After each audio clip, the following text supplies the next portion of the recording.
Hey, tough and the out of this world story from Street Travel. There are ladies and gentlemen, and welcome back in Street Travel. I am your host Manir. This post is from the subreddit Relationships, and it's by user deleted. Me 37 male with my wife 39 female, 16 and a half years. Just found out she's intending to leave me for the new year. My wife went off to her annual Christmas girl spa day this morning whilst I took our boys 16 and 14 out for a Christmas shopping trip and boys day out. Soon after leaving, she phones to say that she's forgotten her brand credit card and could I bring it to the spa because they have an offer on with the brand. Not a problem. It was not far out of our way, so I went straight to her desk to get it out of the drawer and found a pile of papers from a family law solicitor. I just started to read them when she phones again saying that it's okay. She's found it in her purse, a lie as if it was in the desk, not to bother and to enjoy my day with the boys. So I read the papers. I don't know what I thought but could not resist reading them. We don't keep secrets from each other. I know this was wrong and they were her papers on her desk and I should have kept my nose out, but it wasn't our solicitor. From what I've read, she is intending to serve divorce papers on me on the 4th of January, asking me to move out of the family home and wants sole custody of the boys. Since then, I've opened her email and iMessage accounts, and she's been planning this for months. There's no one else involved as far as I can tell, but she is citing unreasonable behavior by me because it will be the quickest route. We learn about the same. Hers is more this year because of a bigger firm-wide bonus. And the boys' school fees are taken care of by her parents, so she's banking on it being quick and easy. I've scanned everything and PDF'd all the emails onto my account, but don't know what to do next. I'm at a total loss. I've done the shopping bit with the boys and had crepes, a tradition. And right now they're watching Star Wars again. I saw it with them on Thursday very early in the morning. So, I had an excuse to duck out. I'm in a coffee shop trying to work out what to do next. I think I'll try to keep it as normal as possible for them. We have a load of things to do today, so we'll continue with all that, but really don't know what to say to my wife when we get home. My instinct is to say nothing. Act calm and wait till I've seen a solicitor on Monday, but I'm not sure I can keep it up that long. Or I could get my mom to call and I could head up to her, which would take me out of the house for the rest of the weekend. Christmas is FKED. OP, in my opinion, I would say your gut feeling about acting calm and not doing anything until you talk to a lawyer is the best way to go. I'm pretty sure by now that you know that your marriage has no way of surviving this because she has been planning this for months. So this isn't just a spare moment, a passionate kind of decision. She's thought about this, she's planned this out, and she's planning to railroad you after Christmas. Her little mishap has shown you her true colors. This is a chance for you to get everything ready so that when she does serve you, you are very well prepared. Of course, I don't know anything about the legal stuff that you could or could not do. That's what the lawyer is for. But until you get some news from your attorney, you should not try to tip her off about anything and just act as normal as possible. Or at least that's what I would try to do if I was in a horrible situation like you are right now. Now for the comments. Teresa JS says, go through the house and make copies of all financial documents possible. Bank statements, pay stuff, retirement investments, everything you can find. You need to get a good lawyer, one who will fight for your rights without needlessly jacking up the costs. Ask your lawyer for advice. It may be detrimental to you for her to claim unreasonable behavior on your part. You may need to dispute that in some way. Also, you should not just roll over on either the custody or house. If she wants the house, she should buy out your equity in it. If she can't afford to do that, then ask for the house to be sold and the proceeds split.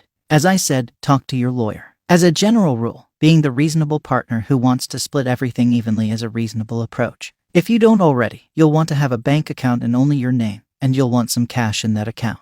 Talk to your lawyer. But a good second step after seeing the lawyer would be to take half of every dollar in joint accounts and put it into accounts in just your name.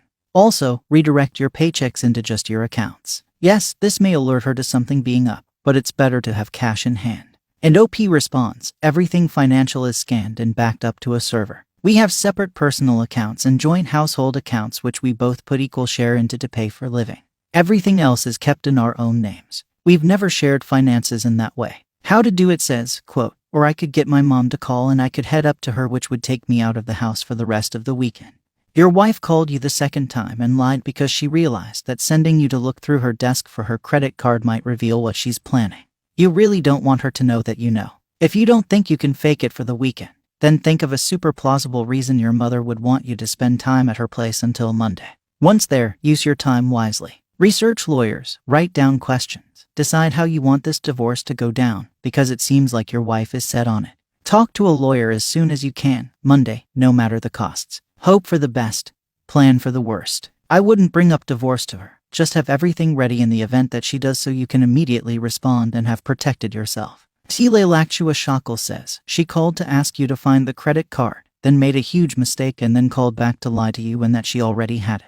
Then she probably knows that you know about the papers now. And it won't be a surprise, the worst kind, anymore, which may move up her timeline on pulling out money or assets. I'd be careful. Edit, I've got no intentions of leaving. It's my effing house. I designed it and I built it. She can piss off and use the flat in town where she spends most of the week anyway. And in case you're wondering, we live in both places. London is horrible to bring up kids and you have to have a weekend place to get any space. I spend as much time in town during the week when the boys aren't around so we see each other most days. We both use the flat during term time. Just come back to Dorset at weekends and holidays with the boys. Boys are at boarding school during term time. I stay in Dorset during holidays when we are not away. I had no idea she wanted out. It's a total shock. We had couples therapy last year and were discharged by the counselor saying we could easily make it work. Perhaps she chose the leave then and has been working up to it. She didn't show any sign of tension when she got back and hasn't set foot in the office apart from dropping her bag. She tries to be very controlling, but I have always stood up to her. In her job, she's the boss and everyone jumps to her every whim. She was made a managing director 3 years ago, and it's been worse since then. OP's edit, so I've calmed down a little and am more rational now. I won't trash her passport or do anything rash like employ a personal investigator, a visual audio recording, bug the flat, or serve her papers on Christmas morning. I will be having a meeting with my solicitor first thing tomorrow. I'm playing golf with him, just happens to be at the clubhouse, and not the course. We weren't counseling before because she did not like the fact I wouldn't bend to her will. She's a bully in almost all aspects of her life, but I never let her get away with it, which I guess is why she married me as I was the first person to stand up to her. We started counseling after she crashed my car and feigned injury to stop me from doing a job in Dubai for 3 months because it clashed with school holidays and she couldn't afford the time to look after the boys. The flat is because she works in a high-stress, long-hours job in corporate law where getting back to Dorset is nigh on impossible. We tried living in London full-time, but it wasn't good for the boys, and in term time, I'm there most nights. Edit 2, met with the solicitor this morning plus his team. Having read through her papers, he thought it was serious enough to bring in some specialist help. Basically, she's going to try to ambush me on everything and expects to win. Her words in an email she sent. Because she's so well prepared. It's her style and feels to them like it's been planned like a hostile takeover. Their advice is to do nothing outwardly, but get totally prepared for the moment she makes her move. Have papers ready to give to her and simultaneously send to her solicitors, as soon as she tells me. In the house, because the flat is worth more than the house, she needs to establish sole custody to be able to get the house to provide stability for the boy. Well, that's not going to happen. So for me, it's now time to hunker down, enjoy Christmas with the boys, then head off skiing knowing that everything is being done in the UK that can be ready for when she drops the bomb and then realizes I'm already in a bunker miles away, if that isn't too much of a mixed metaphor. Update, so Christmas came and went. Everything was normal apart from her father being extra snarky about everything, and the two of them getting very drunk and plotting together on Christmas Eve. We went off skiing as planned and that went pretty much as normal. My soon-to-be ex spent more time away from the group, skiing on our own, shopping, or at the spa. And this was commented on by a few of our friends. We traded more orgasms than normal. I can't say make love anymore, and it was much more animalistic than it's ever been. I think both of us were into it just for what we wanted, not the other one. The elder of our boys noticed something was different between us and asked about it. Soon OBEX put it down to how January was going to be a very big month. Cut to Sunday brunch. Her parents were around as normal, plus my brother and wife. We had all been to church together. Soon OBEX and her father disappeared into the office when we got back as I prepared food with the boys and her mother. We sat down and after about 10 minutes of silence from Soon OBEX, she said she has something to say to us all. In front of the boys and without speaking to me first, she announced that we no longer loved each other. We had tried to resolve the issues but I was unwilling to compromise and that we had decided to get divorced and that I would be moving out after the boys had returned to school. She then went into a spiel with the boys about how it was nothing to do with them, how she loved them just as much as she always has and that mommy and daddy had been drifting apart for years, and that now was the right time to divorce for her. I sat silently and tried my hardest not to react. I wanted to throw everything on the table at her, including all the knives, but didn't. The only thing I did was hold my youngest son's hand. Once she had finished, I calmly suggested that perhaps the boys would like to go into the den with my brother and their grandparents, while I spoke to Mom alone. I then started to get up and go to the office to get out the paper pack that my lawyer had prepared. Her father then shouted at me that I was a coward walking away, and I should face my wife like a man. I tried my hardest to be civil, but ended up telling him to FCK off out of my house. Insults were traded as he just wouldn't back down, saying that I was a lousy husband, a terrible father, a crap businessman, basically the scum of the earth who only was allowed to marry his daughter because I got her pregnant, and he didn't want to have a bastard in his family. He said I just dragged her down and was ruining her career and life. She just stood behind him crying. I was boiling by this point, so told them that I had known about their little plan for a while, had already had divorce papers drawn up on my own terms, and they were in for a rude awakening if they thought I was just going to roll over and give in to everything they demanded, though it probably came out laden with expletives. The situation then got really nasty when the soon-to-be ex was in tears and shouting about how I was upsetting the boys and that I should just leave now. Her father shouting obscenities about me and my family, and her mother just in tears telling me to just leave and let them sort it out. I wouldn't leave, and her father got really angry, then punched me in the face, knocking me down.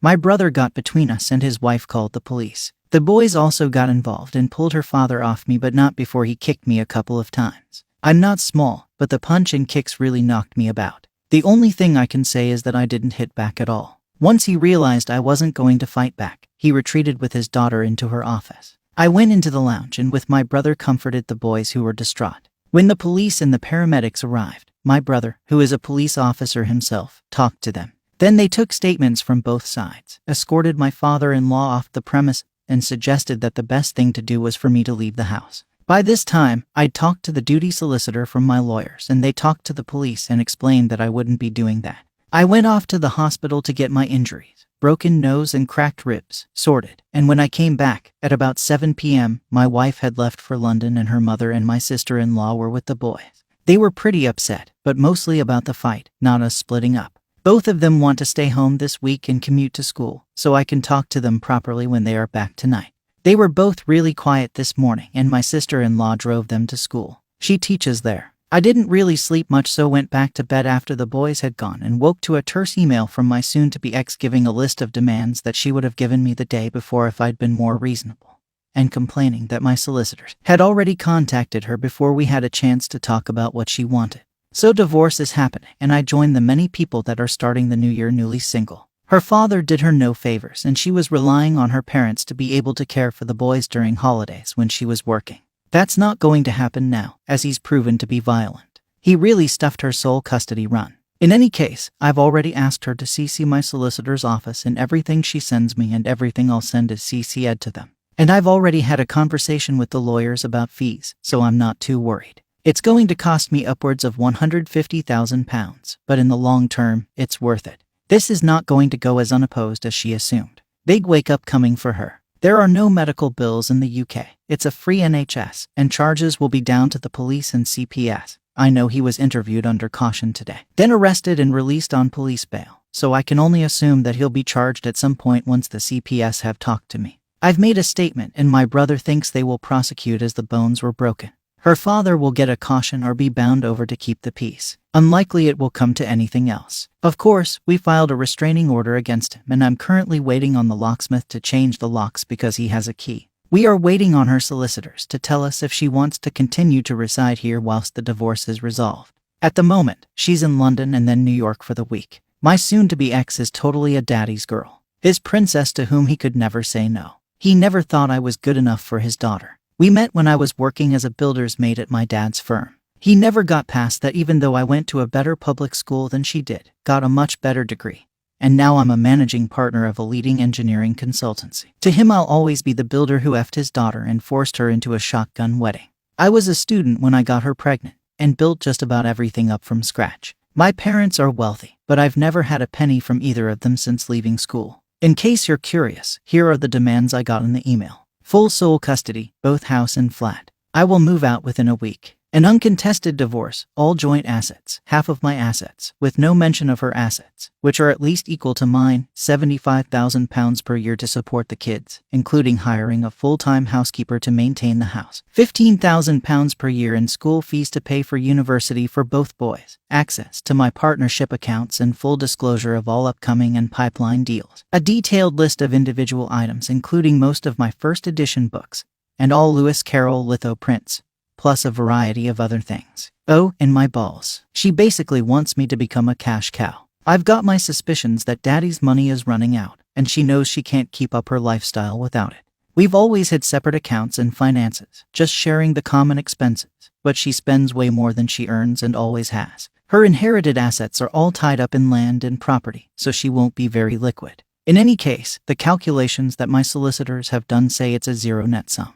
If there is no child support, then she will keep all of her money, I will keep all of mine, and we part. When it comes down to it, she's peaked, and Daddy isn't as rich as he makes out to be. The firm is still growing, so next year I could draw 10 times what she makes if I wanted to. So she's banking on future earnings to get a good settlement now. Also, she didn't offer any concessions, only that her father may continue to pay the school fees if I cooperated.